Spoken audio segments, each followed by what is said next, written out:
Innal hamdalillah nahmaduhu wa nasta'inuhu wa nastaghfiruh wa na'udzubillahi min syururi anfusina wa min sayyiati a'malina may yahdihillahu fala mudhillalah wa may yudlil fala hadiyalah. Asyhadu an la ilaha illallah wahdahu la syarikalah wa asyhadu anna Muhammadan abduhu wa rasuluh. Pertama-tama marilah kita panjatkan rasa syukur kita kepada Allah Subhanahu wa taala yang telah memberikan segala kenikmatan bagi kita seperti nikmat Islam, nikmat sehat, nikmat iman, dan nikmat-nikmat yang lainnya yang tidak akan pernah kita bisa hitung satu demi satu. Pada kesempatan ini saya akan membahas tentang marah. Marah adalah sifat manusia yang tercela di mana ada begitu banyak penjelasan dalam nas yang memperingatkan bahaya serta tercelanya amarah ini. Karena kalau kita perhatikan betapa banyak sumber permusuhan, iri dan dengki, perselisihan rumah tangga, anak-anak tak terurus, hubungan keluarga yang putus, semuanya disebabkan oleh kemarahan. Dan betapa banyak faktor negatif yang timbul dari amarah ini, yang menjadi pemicu peperangan, terjadinya fitnah, dan melenyapkan nyawa seorang manusia. Bahwa pernah seorang sahabat berkata kepada Nabi Muhammad SAW, "Berilah aku wasiat," maka beliau menjawab, "Jangan marah." Lalu orang tersebut mengulang-ulang agar diberi wasiat, namun jawabannya tetap sama, "Jangan marah." Hadis riwayat Bukhari nomor 6116. Nabi Muhammad SAW telah menggambarkan pada kita kalau orang yang kuat tubuhnya bukanlah orang yang menang dalam gulat, akan tetapi orang yang kuat ialah yang mampu menahan jiwanya manakala emosi sedang memuncak.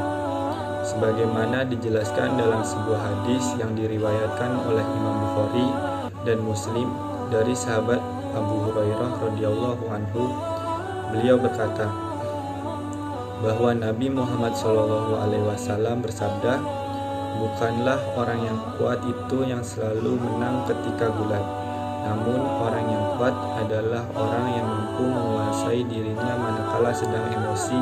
Hadis riwayat Bukhari nomor 6114.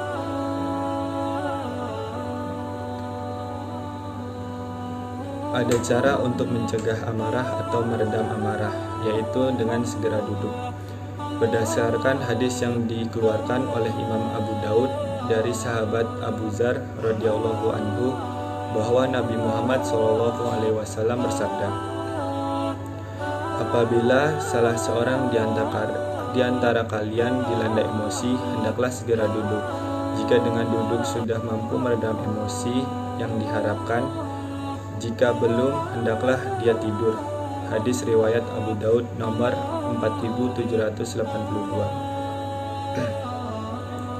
Al-Khattabi menerangkan, orang berdiri keadaannya mudah untuk segera bertindak dan bergerak.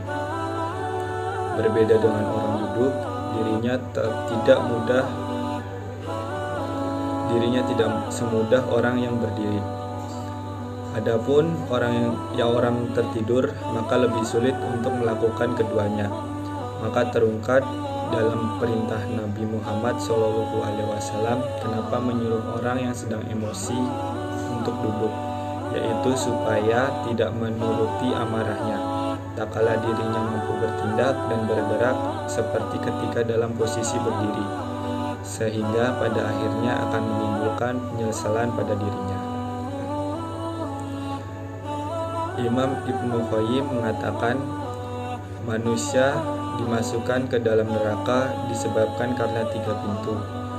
Yang pertama, pintu syubhat yang melahirkan keraguan di dalam beragama pada Allah Subhanahu wa taala. Dan pintu kedua adalah pintu syahwat yang mewariskan lebih mendahulukan hawa nafsu daripada taat kepada Allah Subhanahu wa taala serta mencari keridhoannya. Dan yang terakhir adalah pintu ketiga melalui pintu amarah yang akan melahirkan permusuhan di tengah-tengah makhluk. Namun di antara perkara yang patut kita ketahui bersama bahwa amarah ada kalanya bisa bersifat terpuji, yaitu manakala dia marah karena Allah Subhanahu wa taala, seperti amarah yang diletakkan manakala melihat keharaman dilanggar serta perintahnya diterjang, juga tak kala sedang berjihad melawan musuh. Diriwayatkan oleh Imam Muslim dari Aisyah radhiyallahu anhu, beliau menceritakan, tidak pernah Rasulullah Shallallahu Alaihi Wasallam memukul seseorang pun dengan menggunakan kedua tangannya, baik seorang wanita maupun pembantu, kecuali ketika berjihad di jalan Allah Subhanahu wa Ta'ala.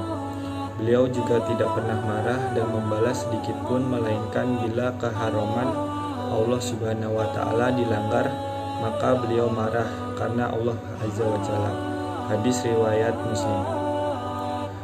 Dibawakan oleh Bukhari dan Muslim dari sahabat Abu Mas'ud Al-Ansari radhiyallahu anhu bercerita, ada seorang berkata kepada Rasul, "Ya Rasulullah, diriku enggan mengerjakan sholat dikarenakan si fulan mengimami sholat terlalu panjang." Maka belum pernah aku melihat Nabi Muhammad SAW marah pada nasihatnya, yang lebih keras kemarahannya pada saat mendengar aduan itu. Al-Quran secara tegas dan terang-terangan menyerukan umat Islam untuk menahan amarah. Al-Quran menyuruh umat Islam untuk memaafkan kesalahan orang lain. Hal ini semata-mata untuk kebaikan umat Islam itu sendiri. Dan bersegeralah kamu kepada ampunan dari Tuhanmu, dan kepada surga yang luas seluas langit dan bumi, yang disediakan untuk orang-orang yang bertakwa, yaitu orang-orang yang menafkahkan hartanya di waktu lapang maupun sempit, dan orang-orang yang menahan amarahnya serta memaafkan kesalahan orang lain. Allah menyukai orang-orang yang berbuat kebajikan.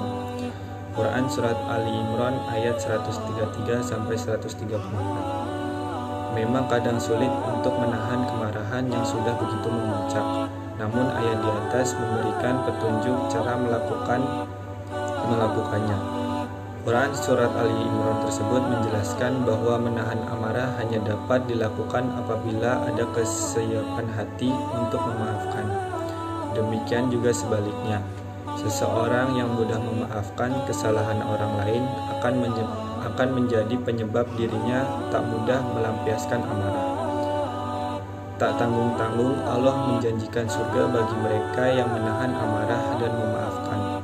Mereka akan disukai oleh Allah Subhanahu wa Ta'ala, sesama manusia dan juga malaikatnya.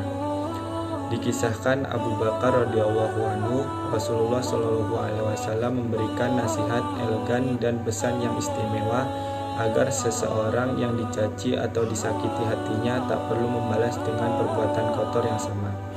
Bersikap diam, tenang, dan tidak membalas keburukan jauh lebih suci dibandingkan mengumbar kemarahan. Suatu ketika Abu Bakar duduk bersama Rasulullah Shallallahu Alaihi Wasallam dan mendapat cacian dari seseorang dalam waktu yang lama. Setelah sekian lama dicaci dan tidak kunjung berhenti, Abu Bakar pun membalas caciannya. Rasulullah Shallallahu Alaihi Wasallam marah, lalu berdiri. Abu Bakar menyusulnya. Lalu ia berkata, "Wahai Rasulullah, dia mencaciku, padahal engkau duduk bersamaku. Ketika aku membalas beberapa caciannya, engkau malah marah dan meninggalkanku."